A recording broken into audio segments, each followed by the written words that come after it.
Hi everyone and welcome to Know Your Rights. Yesterday I decided to focus on Juneteenth, and I had to say it was so beautiful to see so many celebratory events across the nation. What yesterday did, it put the spotlight on the importance of Juneteenth, not just for the Black community, but for the nation as a whole. So I'm hopeful that in the near future that this can become a national holiday. So just like it was important for me to focus on Juneteenth yesterday, it's very important for me to focus on the Tulsa race massacre of 1921, because Trump is holding a rally there today. He originally wanted to hold it yesterday on June 19th, but decided to have it today. So thank you, Trump. So what caused the massacre of 1921? So on May 31st, 1921, Dick Rowland, he was a 19-year-old shoe shiner. He stepped into an elevator which was operated by a 17-year-old white Sarah Page, and the doors closed. Someone noticed. They called the cops and say, hey, a Black man just raped a young white girl.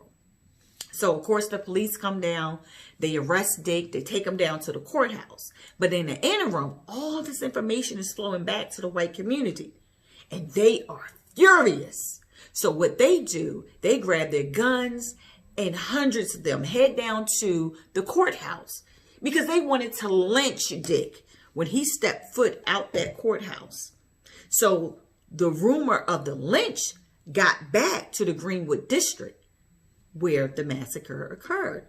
Now, at the time, the Greenwood district was the wealthiest Black community in the nation. So 75 Black men grab their guns and they go down to the courthouse because their job, they wanted to protect Dick. So when they get there, they have an opportunity to talk to the sheriff. The sheriff ensures them, listen, Dick is going to be fine. Nothing's going to happen to him. You have my word. I need you guys to leave.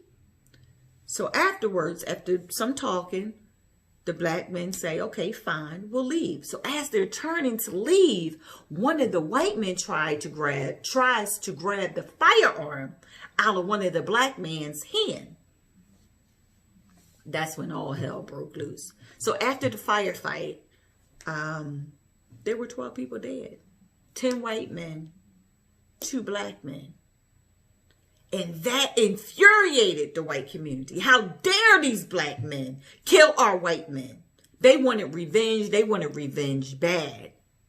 Hundreds of white men just infiltrated the Greenwood district and just burned it down. And at the time, the Greenwood district was known as Black Wall Street, because you had so many wealthy, well-to-do Black families just doing it and doing it on their own without the white man help. And that infuriated them. They were looking for a reason to burn it down, to shut it down. And that they did. The massacre was from May 31st to the next day, that afternoon, when the National Guards were called in. And when it was all said and done, 36 men lost their lives, 26 Black, 10 white. Over 800 people was admitted to the hospital. 10,000 Black citizens were displaced.